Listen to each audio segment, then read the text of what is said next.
Hello friends, today I'm going to attempt something that I already did a week prior, as you can see by the sped up version that you are seeing right now.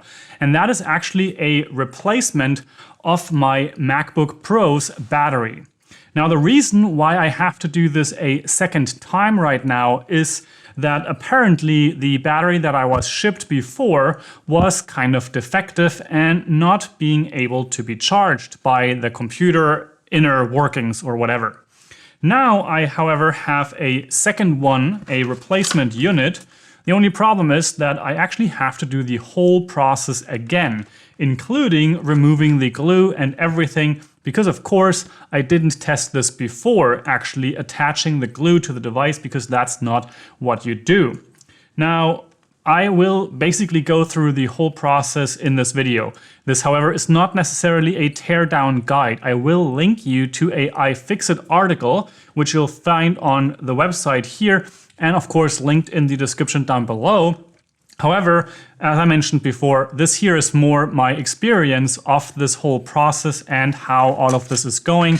And I will be speeding up certain elements of this process so that you don't have to sit through the whole thing. A couple things before we start. The main reason why I actually want to replace the battery in this MacBook is because it is from 2017. It has a whole lot of cycles on it, and it actually was kind of bloated. And I was noticing that when I replaced or removed the back cover. So that is, of course, when you turn it over, there are a couple of screws. We will be opening that. And I removed that to get the dust out of this computer. And at the time, I noticed that two of the battery packs essentially were bloated, and that did not necessarily look all too safe specifically. And that is the main reason why I decided to actually remove the battery and replace it with a new one. Now, however, as I've mentioned, the new one did not work, so now I have to do the whole process one more time. Now, this bloating of the battery, I am also suspecting to be a reason for more heat buildup in the device, and by extension, less of a performant computer, because it is going to throttle down more quickly as the battery produces more heat, so the whole computer gets hotter, and by extension, the CPU and everything just throttles everything all down so that nothing gets damaged or stuff like that. And then, of course, we have the last reason, and that is that there are tons of cycles on this battery pack or on the prior battery pack. And those, of course, aren't necessarily adding to the performance, or rather the amount of charge it can hold. So now I would say it is time to simply open this back up. It has already been opened a couple of times, so that process should be rather simple. But for good measure, I have my tools here. This tool here, this ruler, is essentially the tool that I was using on the last battery pack to be able to scrape underneath the battery packs and get them unglued, essentially. So that's what we'll be using. And then, of course, a whole lot of plastic tools and screwdrivers. And for the purpose of this here, I think we'll have to choose something like this. And let's see if this is actually the correct one.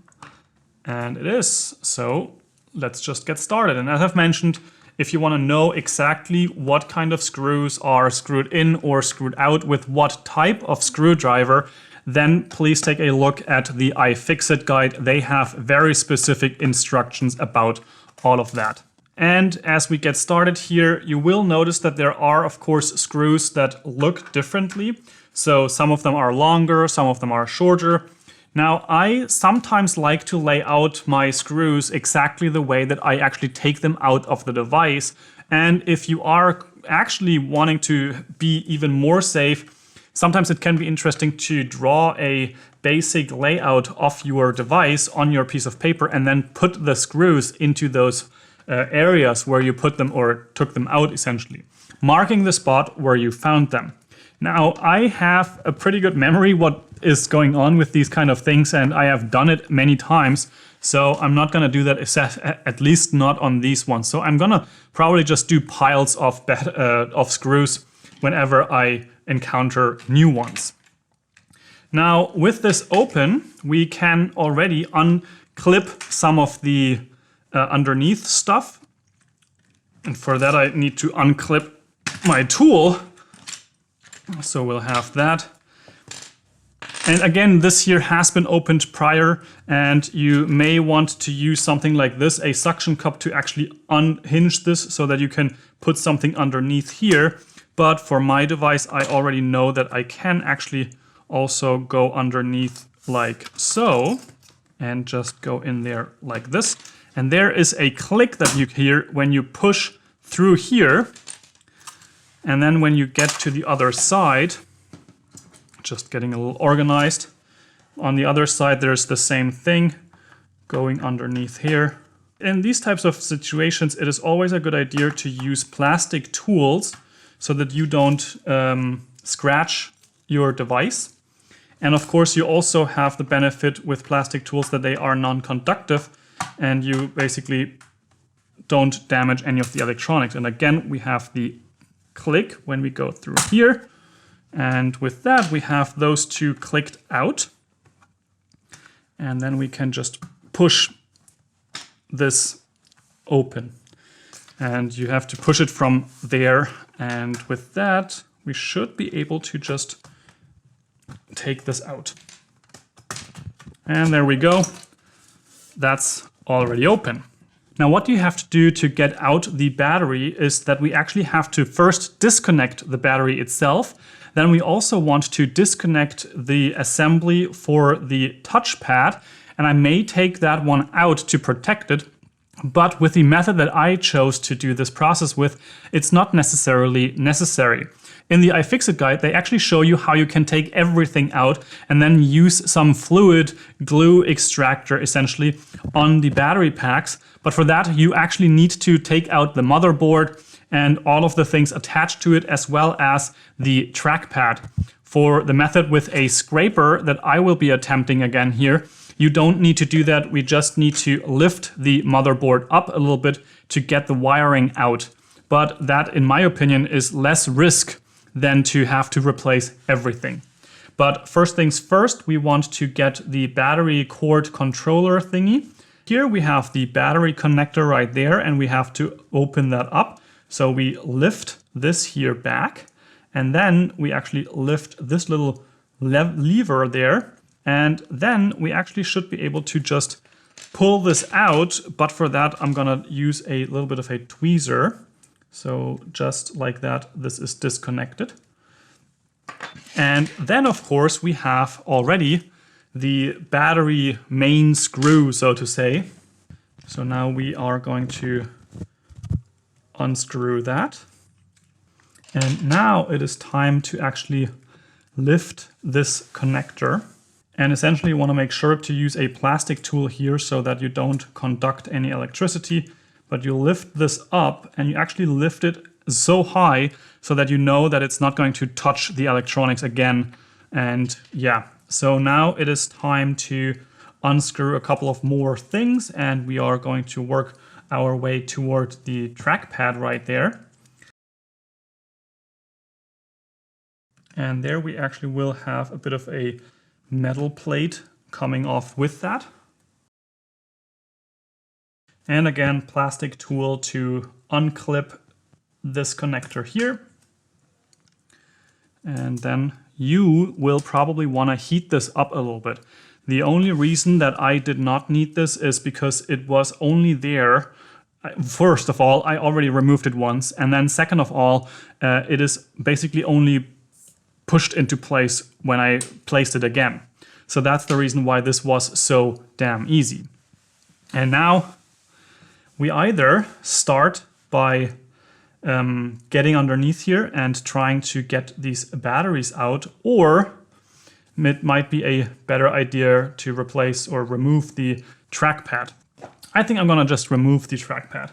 It's not really that hard because essentially it's just a whole bunch of screws that you have to undo right around the edge right here. And it's actually the same screwdriver. The one thing that you have to be mindful of here is that there are two different types of screws that are holding the trackpad in place. So you might want to separate those or remember those. Or again, you can also just look at the iFixit guide because they actually tell you exactly which hole you have to put which screw into. And there is another thing that might be interesting if you are taking out the trackpad. There are actually little tiny little thingies underneath.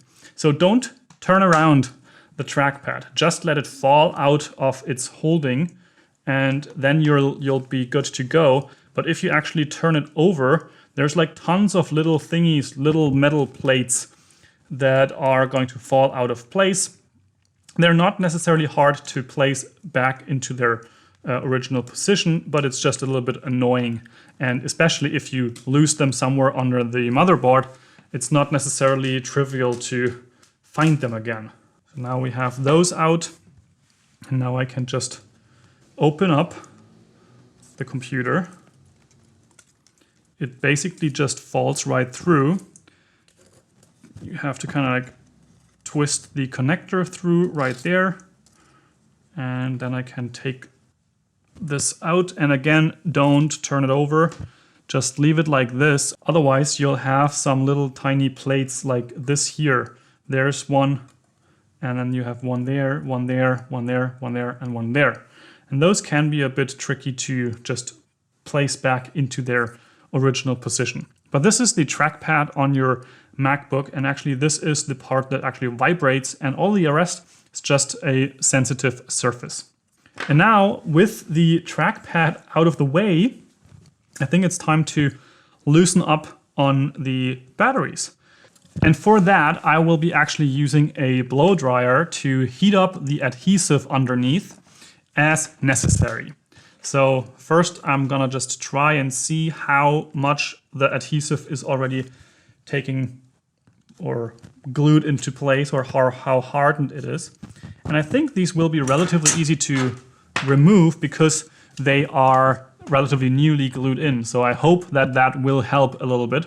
One thing that's really important here is do not use any metal tools, and especially none that have a sharp edge. So no flathead screwdrivers, no tweezers or stuff like that, and no of the metal tools. You can use something like this, but even then you have to be careful with the sharp edges on plastic so that you don't actually destroy or damage the packaging on these battery cells, because that actually can go up in flames, and so that's not really cool.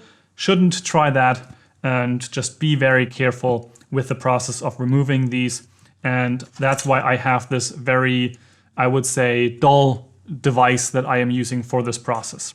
So let's heat this up and see as I can get them out. And my suspicion is actually correct. It is really easy to remove these. So I'm actually really happy about that, because as I mentioned, I have done this process last week already, and it's not something that I would recommend you do if you can avoid it. So I'm really happy that this was so easy to remove, and I'm hoping the other ones are similarly easy. So that's one of the halves. Let's go for the second, or one of the thirds rather. And just be forewarned, this is not as easy when you have the original batteries. And then we have the center console. And just like that, we have all the battery flappy things removed, or at least loosened up so that they are removable. Now the only thing that's left to do is actually to unscrew most of the screws that hold the motherboard in place. And the reason for that is that the battery actually is connected, or underneath the motherboard you have the battery power strips, which come in here on these two places, and then they run underneath to the controller right there, which we will first loosen up. So that's one screw right there, and then the second one right there. We can take these out. So this is the battery controller, and actually a piece that will be on the battery replacement itself. And now we have to remove the screws on the motherboard, because we will actually have to lift that up to be able to basically drag the other cable out, and then also to be able to place the new one underneath and in place.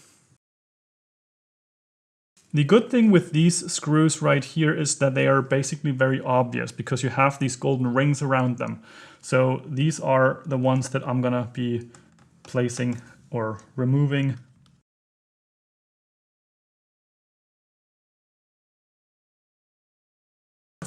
And just like that, we have the battery assembly taken out. And just like that, we have this piece, and we'll be putting that into a packaging once we are done. Now we want to get rid of these patties here, and just so that we have a room for the new glue pieces essentially, and that it's relatively clean. And that actually worked quite well with the original as well, just to kind of like push it to a side and then pull this. And that is actually way, way better than with like older computers that I have tried to do something like this. Because in the past, sometimes they would actually take like liquid glue and put that underneath, and that would be horrible to take off. And here you have these like sticky strips, but you can actually just pull them out relatively easily. The middle pieces luckily already have that glued to their battery packs themselves, so we don't have to worry about those. And now all we have to do is replace the new battery. And yeah, actually that was much, much easier than I expected. So now we have the new battery, and that's gonna be placed just like this. And now the question that I have for myself is, do I want to just try this first?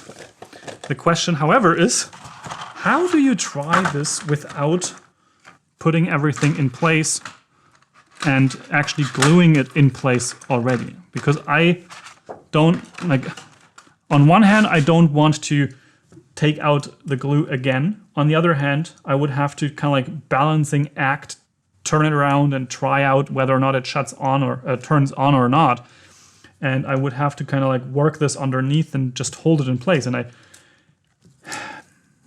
But if I take this plastic piece off, then it's off. And yeah, anyways, I think the best thing is just to put it in place, see what happens. So first things, I guess, would be to maneuver this underneath there. And just like that, we can actually kind of connect these two pieces, or this one piece rather, glue it to the, or screw it to the chassis.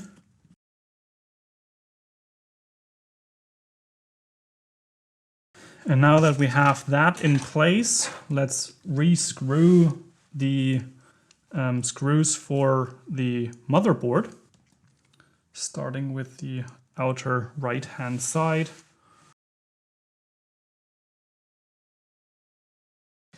And just like that, all of the screws for the motherboard are back in place. And now that we have all of those screws back in place, it is time for the trackpad. So, as I've mentioned, don't turn it around or anything, just place it underneath. Or try and funnel this through right there. And that just puts itself right into place. And now it's time to replace or plug in the trackpad and just push that down a little bit. And there we have the little metal plate thingy that goes on top. And then we have tiny, tiny screws that want to be placed right in there. And I have officially no screws left unless it is something that has to do with the battery or the casing. And so I'm gonna place the battery screw in there. And then also connecting the battery controller back into its little socket thingy. And now the test will be to turn it on. And this is actually something that I'm gonna test without the cover first. So I will be propping this up a little bit with 2 little plastic pieces at the edges right there. And there I have a USB-C cord. Let's see what it does.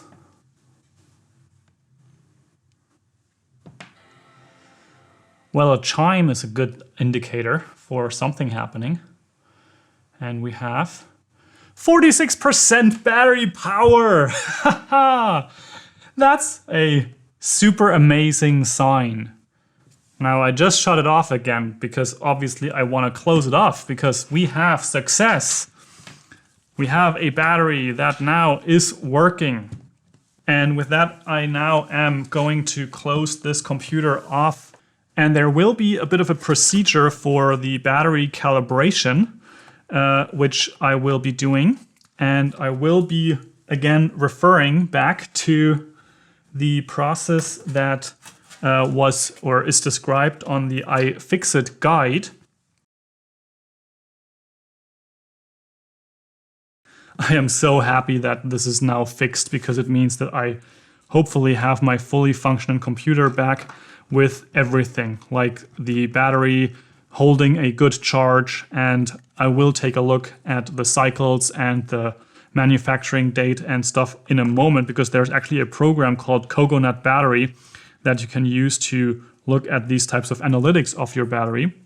And I am actually hopeful that the whole temperature thing will be better and the performance better than the last week, because actually with the non-functioning battery, my computer did perform or work basically like a Mac Mini or an iMac. The only problem that I had was that it was lacking performance completely. And my best guess would be that the missing battery also was providing somehow, that it was providing the wrong information in terms of the heat. And by extension, that essentially meant that the computer thought it is much hotter than it actually was. And so the performance is going to be throttled. And I'm hopeful that with this now, I also have that fixed. Now we have the old battery right here, and then I will be disposing of this, and of course the other battery that is the first one that I replaced. And I will be bringing those to a recycling station for battery electronics and all that kind of juice. So let's have a quick look at the process of calibrating your battery so that we both know how to do that. And all the way down here.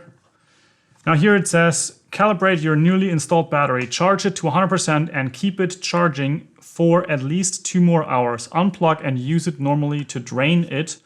And when you see the low battery warning, save your work and keep your laptop on until it goes to sleep due to low battery. Wait at least 5 hours, then charge your laptop uninterrupted to 100%.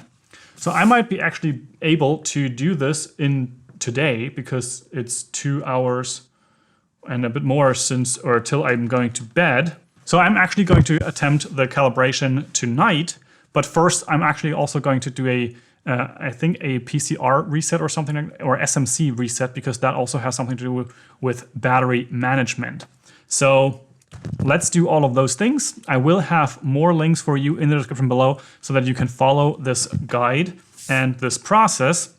Now, depending on your model, your process might be different. For me, in this here, it's the Shift, Control, Option, and Power button, and holding those down all at the same time for about 7 seconds. If your Mac turns on, it supposedly should shut off again when you do this for 7 seconds. Now, after 7 seconds, you can just release all of the buttons and then basically just turn on your computer. Now, for me, I am going to do this with my cord and plugging that in and having it boot up with that. So now we will start this computer normally and then take a look at the Coconut Battery Power tool and track how this battery is showing up there. And then I will just keep this charging for the next 3 to 4 hours, depending on how the process goes, and of course also how the charging indicator shows me all of that information to get those 2 hours in. And then once that is done, I will just give this computer a bit of work, and of course also the that it does not shut off in any kind of way, but keep it on battery power so that it actually discharges overnight completely, so that I can basically just charge it completely tomorrow morning and make sure that the whole calibration goes through fully. And with that, I actually have a working computer. Now, if I open up the system preferences, I have the battery label showing up right there. And of course, there's no usage at this time, but we want to open up Coconut Battery.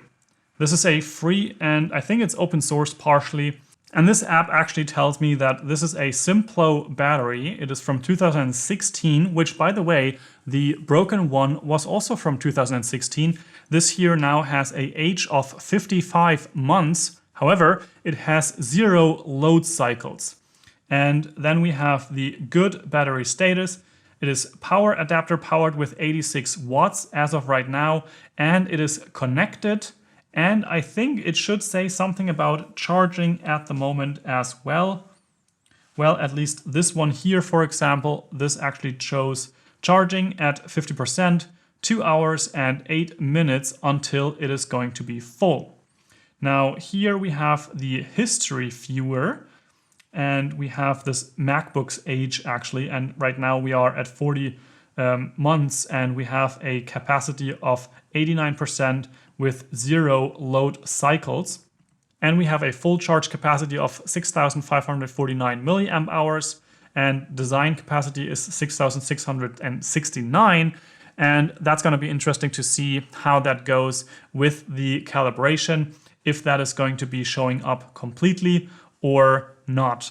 Now, right now it is charging with 42 watts, so that's a good sign. And with that, I think I'm going to wrap up this video. The replacement this time went fine. It actually is a working battery in there right now. And I am going to go through the whole process of calibrating this battery to the fullest and looking into whether or not we will actually achieve 100% of the design capacity, and also if everything else will be working normally. Now, as I've mentioned before, all of the links that I mentioned throughout this video, the iFixit guide, also a guide for the SMC Reset, all of that will be linked in the description down below.